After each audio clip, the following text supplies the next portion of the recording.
Bismillahirrahmanirrahim. Welcome to our YouTube channel. So today inshallah I'm going to explain the purpose of our channel and our objectives.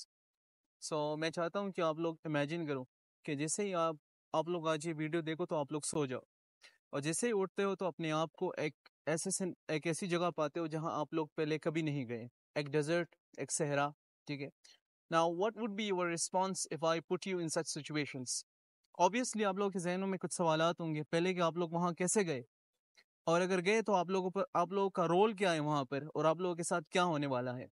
ये वो natural सवालात हो गए जो आप लोगों के जहनों में आएंगे अगर if I put you in such situations, ठीक है, कि मैं यहाँ कैसे आया और मेरे साथ क्या होने वाला है, ठीक है.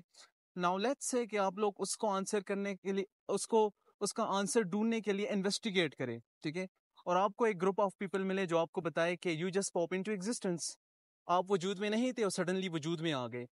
Now would you accept would you accept what they said, ठीक है.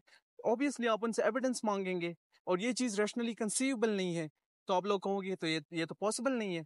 नाउ लेट्स से आपको एक और ग्रुप ऑफ पीपल मिले और वो आपको बताए कि एक परिंदा जा रहा था और उसने आपको यहाँ फेंक दिया, तो what would be your response? जाहिर सी बात है आप एविडेंस मांगेंगे, आप उन्हें कहेंगे कि क्या ऐसा हुआ भी है कि नहीं, अगर हुआ है तो इसका प्रूफ क्या है, एविडेंस क्या है, ठीक है. और लेट्स से कि आपको एक दिन आंसर मिल जाए कि आप लोगों को यहाँ किसी ने भेजा हुआ है और वो आपसे कुछ एक्सपेक्ट कर रहा है, ठीक है. तो नेक्स्ट क्वेश्चन वुड बी कि जिसने मुझे यहाँ भेजा है तो उसने मुझे यहाँ छोड़ दिया या उसने मुझे गाइडेंस के लिए कुछ भेजा है, ठीक है. So the analogy is clear. हमारे लाइफ की एग्जांपल भी ऐसी है, from nothing to something, from no conscious awareness to suddenly we feel our self consciously aware.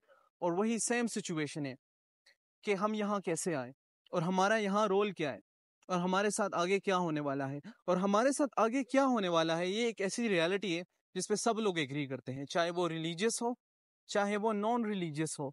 और ये दो सवालात कि how I get here and what's gonna happen to me, ये फंडामेंटल क्वेश्चंस क्यों ज़रूरी है, क्योंकि these questions will shape our purpose of life and our purpose of life will help us to understand our moral outlook, ठीक है. इसके बाद अब हमारा ये मानना है कि ये सवालात जो है ना ये रैशनली किसी ने अगर आंसर किए हैं तो वो इस्लाम ने किए हैं. इस्लाम ने हमें बताया कि हमें अल्लाह ने भेजा है और अल्लाह ने हमें भेज के यहाँ छोड़ा नहीं बल्कि गाइडेंस के लिए अंबिया भेजे. अब मसला ये है ना कि हमने इन चीज़ों को अंडरस्टैंड नहीं किया, अपने फंडामेंटल कॉन्सेप्ट्स को अंडरस्टैंड नहीं किया, जिसकी वजह से हमारे एक्शन में क्लैरिटी नहीं रही, ठीक है. और जिसकी वजह से हमने कुछ ऐसे इज़म्स अडॉप्ट कर लिए जिसका इस्लाम से कोई ताल्लुक नहीं था, थिंग्स लाइक लिबरलिज्म, फेमिनिज्म, क्योंकि हमने कॉन्सेप्ट्स की क्लैरिटी तो हमारी थी नहीं, तो हम डिफ्रेंशिएट ही ना कर पाए कि फेमिनिज्म और इस्लाम में फ़र्क क्या है और फेमिनिज्म इस्लाम से कॉन्ट्रडिक्ट कैसे कर रहा है, ठीक है. और मेरे एक टीचर है वो कहते हैं कि clarity in concept lead to clarity in action, chaos in concepts lead to chaos in action, ठीक है. और हमने क्यों ये अंडरस्टैंड नहीं किया, क्योंकि हम पैदाइशी मुसलमान पैदा हुए थे, तो हमने कभी भी इन चीज़ों पे सोचा तो नहीं कि इस्लाम क्यों सच्चा मज़हब है. बट कुछ लोग आपके साथ आर्ग्यू करेंगे कि अगर आप लोग मुसलमान घराने में पैदा ना होते तो क्या आप लोग मुसलमान होते. और ये एक ऐसा सवाल है जो हम सबको सोचना चाहिए कि वाकई में अगर मैं मुसलमान घराने में पैदा ना होता तो क्या मैं मुसलमान होता.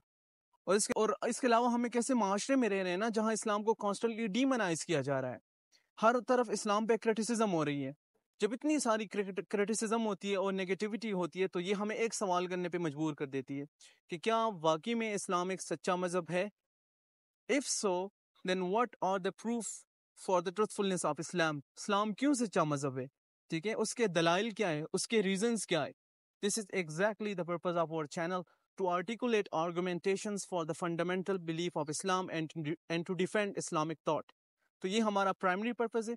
इसके अलावा हमारा सेकेंडरी पर्पस ये है कि जितने भी दुनिया में जेनोसाइड हो रहे हैं या इनह्यूमन एक्ट्स हो रहे हैं हमने उनके खिलाफ खड़ा होना है, चाहे वो मुसलमानों पे हो रहे हैं या नॉन मुस्लिम पे हो रहे हैं, क्योंकि ये हमारा फ़र्ज़ है एज अ मुस्लिम, ठीक है. ये हमें रिस्पॉन्सिबिलिटी दी गई है कि हर इनह्यूमन एक्ट्स के खिलाफ हमने खड़ा होना है. तो इसके लिए इंशाल्लाह हम 2-3 प्लेलिस्ट अभी स्टार्ट करने वाले हैं. पहला जो प्ले लिस्ट होगा वो होगा पैलेस्टाइन पे, दूसरा जो होगा वो होगा इस्लामिक एपिस्टेमोलॉजी पे, और इस प्लेलिस्ट में हम इस्लाम के फंडामेंटल प्रूफ डिस्कस करेंगे इंशाल्लाह. और तीसरा प्लेलिस्ट जो होगा वो होगा सेकुलरिज्म. तो हमारे साथ जुड़े रहिएगा. जज़ाकुमुल्लाह खैरन कसीरा.